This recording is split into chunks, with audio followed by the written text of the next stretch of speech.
Hey everybody, it's the Mad Master here. I'm doing another video today. That's another in the series, Albums That Changed My Life.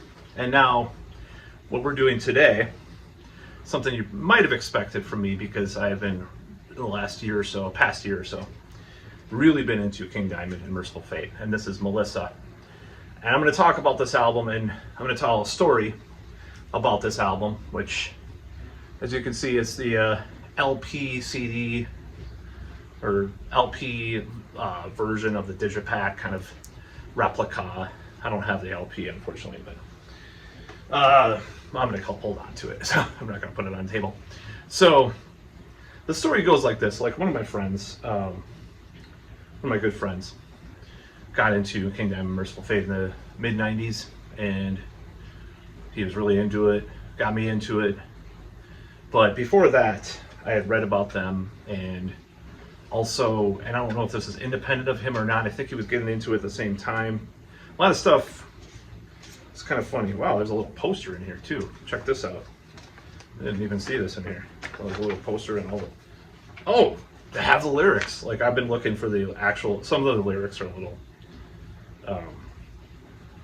little bit inaccurate online in the past, but yeah, it's cool. Got a little poster. I'm not putting it up by any means. I got another Mercyful Fate poster in my vinyl version of In the Shadows, which is really rad. I got it in this Howling Winds record store in Oshkosh, Wisconsin. Check that place out. It's awesome. So the whole story of this Mercyful Fate King Diamond thing is that it was like the early to mid 90s or something like that. I saw this at it, like Record Town at the mall or something like that. I was on the bus when I didn't have a car, when I didn't have a license. I was too young to have a license even at that point, I believe. And I bought it because I had heard about it, this classic album. And I put it on, I was like, man, this is... And I'm trying to remember when the hell this was, but I know it was before my black metal appreciation phase came to be and all this stuff. So I put it on, I'm like, this is just absolutely great. It's like, oh, it reminds me of Maiden and Priest and Metallica and all these different bands with this high vocals and awesome riffs and stuff, and I loved it. But there was one little problem. I was kind of a Christian. I was like, I can't listen to this because I'll get possessed and start murdering people or something like that. And so it went in the trash. And I'm like, oh my God, what did I do? I don't know if it's OCD or other types of mental illness or whatever that I had as a kid, which I have, but, obviously I have something going on. And I just got really obsessed with that idea that, oh, I shouldn't have this record, this album. It was a CD because it was satanic and evil and all this stuff. So it went to the trash. So a few years later, as I told the story about I've watched the Emperor video. This was my metal renaissance, like 1997, late 96 through mid 97 was like the beginning stages of my metal renaissance. Because I denied the metal, for a couple of years there. I've gotten into some cool stuff, as you can watch my 9 Inch Nails and Sisters of Mercy videos. I got into some cool stuff, but I had defied the idea of being into metal music, and it was kind of like controversial, and it was like, you're a Hesher, and whatever the kids said in high school, or the high school I went to, or you're such a dullard for liking metal. It was like the most uncool thing you could be at that point in time, is liking metal. It's like if you showed up with like a disco suit in 1987 at some bar, or started doing the John Travolta, that's how uncool it was. I mean, I don't know if people know what that culture is like, or if today, if you talk about some like boomer thing, let's say like it's almost like a boomer trying to revive something from the early 2010s or early 2000s, and like what's that one Budweiser ad? Like, they started talking about that. It's like the cringe. The cringe is real. That's how metal was seen at the time. So I denied metal. Anyways, long story short. But then, what happened was, I don't really recall exactly how this happened, but I was at a used record shop, used CD shop, media shop, called Disco Round, which was 2 or 3 doors down from my Walgreens job. And I saw Time, Mercyful Fate, and I bought it. And then I was like, okay, I like this stuff. And I started to get into like the idea that maybe, especially when I heard Emperor, it was like, that was a little later, but I started just to get into this idea that maybe this stuff is not, maybe it was early 90s. No, it was late 96, early 97, I believe. But my friend was listening to a lot of Mercyful Fate and King Diamond and played it for me. I was like, wow, this is good stuff. I just gonna buy it. I don't care, I can handle the Satan thing. So, but I got into this idea that maybe, a lot of this like really superstitious religious stuff that I was into was kind of nonsense. Like it was a kind of a new age pluralistic type of Christianity where I think all the religions are about the truth except for Satan. That's bad, But I got so I started buying more of the albums. Like, this one kicks ass. I prefer Don't Break the Oath, but this is a great album too. I mean, a little bit like by a hinge, like by a little tinge of little speck. I prefer Don't Break the Oath, but I still love this. But this is the first one, and this has really opened my eyes to the King Diamond Mercyful Fate thing, even though it took a couple years, obviously, because of my Christianity that I had. So this whole like I know some Christians, and they're like, I'm not gonna have sex until I'm married, and all this. These ideas were actually in me too. Like I was like, I'm gonna meet my wife at 34 years old. We're gonna get married and be together the rest of our lives. I'm never gonna have to date anybody because God will give me my wife. And I believed all this crazy stuff at the time, but I got really disappointed really quickly. So this, and I believed in the Armageddon and stuff, and the end of the world and all these things, Nostradamus as a kid, and all this crazy stuff. So when I see other people believe in this stuff, I'm like, dude, you're doing yourself more harm than good. That's why it's so personal to me now, because I did myself harm, and I don't want to see people end up or continue to be like, in this spot where I was, sometimes I am still, because there's things that didn't go as well as they should have because of my beliefs, honestly. So holding me back. So this album, it's killer. It's killer riffs. Some Christian group, like Christian YouTube, they listened to it, or it wasn't Christian.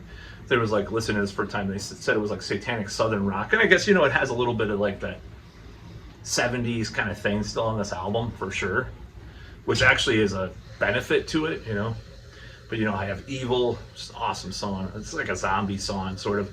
Curse of the Pharaohs, more Egyptian kind of mythology. Into the Coven.